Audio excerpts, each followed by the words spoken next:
দেখেন, চায়নারা শুধু পাটের উপর নির্ভর থাকে না। আমাদের দেশে সবাই খালি পাটের উপর নির্ভর থাকে, সুতা বানায়। দেখেন চায়নারা বিভিন্ন আইটেম দিয়ে সুতা বানায়। দেখেন এটা কি, এই গাছগুলা দিয়ে, পাম গাছের যে গাছগুলো, এগুলো একটা বাগানের মতো সৌন্দর্য লাগে। এগুলা দিয়ে তারা কিভাবে সুতা বানাইতেছে দেখেন,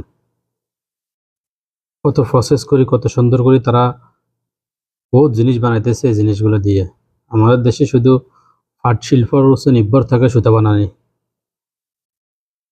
আমাদের দেশে মানুষদেরকে সরকারে, যে কোনো সরকার আসুক, মানুষদেরকে কাজে লাগাইতে পারে না, টেকনিক দিতে পারে না। এটা করো, এভাবে করো, এভাবে করো। গ্রাম অঞ্চলে গিয়ে গিয়ে চায়নাতে প্রত্যেক গ্রামে, প্রত্যেক বাড়িতে বাড়িতে শিল্প এলাকা আছে। শিল্পকে তারা নিজেরা, মহিলারা কাজ করে, মহিলারা কিছু করে ইনকাম করে।